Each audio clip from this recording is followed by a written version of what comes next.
When the world locked down, education wasn't just disrupted, it was thrown into absolute chaos. Classrooms everywhere went dark, and this massive untested experiment in digital learning was forced on everyone. But in a crisis this huge, how do you even begin to figure out what's working? More importantly, how do you fix it? Well, researchers in India found an answer in, of all places, the factory floor. So how did a method for building cars end up redesigning the classroom? Let's get into it. To really get a grip on the scale of this thing, just look at the numbers from India alone. When schools slammed their doors, the education of 320 million students just stopped. This wasn't just some logistical headache. The source material is right to call it a national crisis. For teachers and students, the shock was instant. Educators, many with zero training, were suddenly expected to be tech wizards overnight.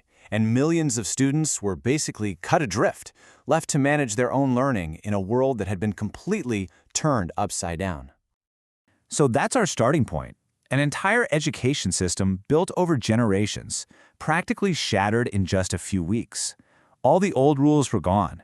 And the big question wasn't just, can we teach online? It was, is any of this actually working? Okay, and this is where the story takes a really unexpected turn. Faced with this incredibly human crisis, the researchers made a pretty radical choice. They didn't turn to traditional educational theory. It just couldn't keep up.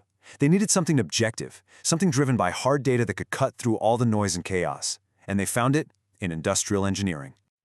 The tool they use is called Six Sigma. Now, if you've never heard of it, just think of it as this super efficient, data-obsessed toolkit that big companies use to hunt down flaws and make their processes almost perfect.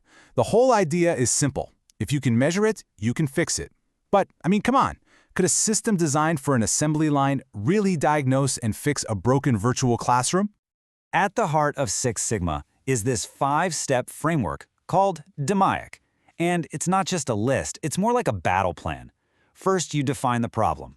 Then you measure its impact. You analyze the data to find weaknesses. You improve your strategy. And finally, you control the situation to make sure the fix sticks.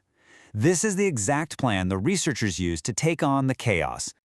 So let's walk through how this 5-step investigation took a messy, emotional situation and step by step turned it into a clear set of problems with solutions backed by real data.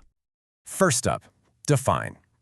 Before you can fix the problem, you have to know exactly what you're dealing with. So the researchers started by mapping out the two systems, side by side, the old world of the traditional classroom and the new chaotic world of emergency e-learning. And the differences were just stark. Traditional learning, right? It's all about physical presence, buildings, and that direct human connection. E-learning, it's totally dependent on technology, and it shifts this huge weight of motivation directly onto the student. The process didn't just move online, its entire DNA was fundamentally changed. So with that new reality defined, it was time to measure and analyze. The researchers basically went into detective mode. They sent out really detailed surveys to both students and faculty, and they were hunting for clues, for patterns in the data that would show them where the system was breaking down. And what they found was a total mystery. The data told two completely different, conflicting stories. The experience the students were having and the one the faculty were having, they were worlds apart. And this disconnect, this became the absolute critical problem they had to solve. So let's start with the students' side of the story. Looking at this weighted score matrix, their verdict was, believe it or not, pretty positive.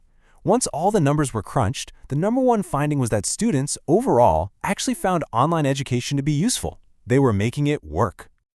But then you look at the faculty's data, and the whole picture just flips on its head. On the super important question of student interaction, a massive number of teachers rated the experience as unsatisfactory. They felt like they were just lecturing into a void. The study even notes there was no eye-to-eye contact, no way to read the room and see if anyone was actually getting it.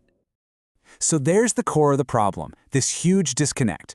Students see it as useful, but teachers feel like it's failing at its most basic job, to connect and engage.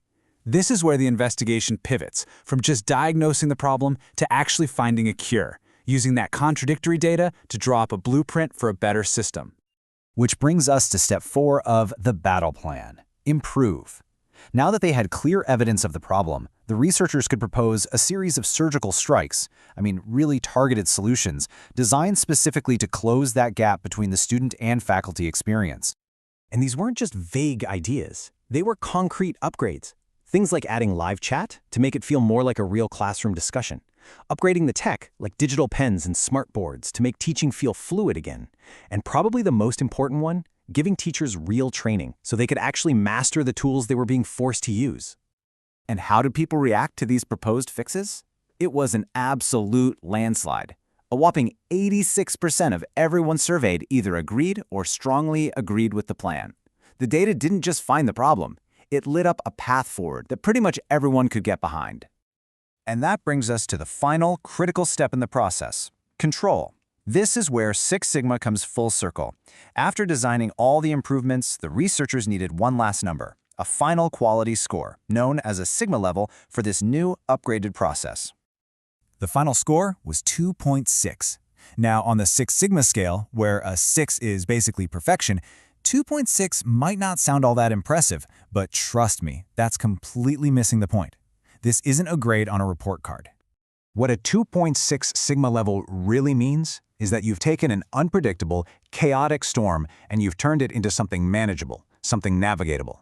You've gone from chaos to control. It means you have a stable, understood, and measured process.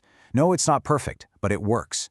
And crucially, because you now have a defined system, it can be methodically improved over time. The goal was never to create a perfect system overnight. The goal was to create a system that could be perfected. And in that, the investigation was a huge success. As the researchers themselves put it, the real win here was creating a reliable roadmap for the future. These new recommendations give teachers better tools to create engaging material from anywhere, which in turn helps students stop being just passive viewers and become active participants in their own education. And that leaves us with a really powerful final thought. This entire massive human educational crisis was diagnosed and treated with a cold, logical process from a factory floor. It really makes you wonder, what other tangled, complex problems in our world are just sitting there, waiting for the right tool from the most unexpected place to come along and finally fix them?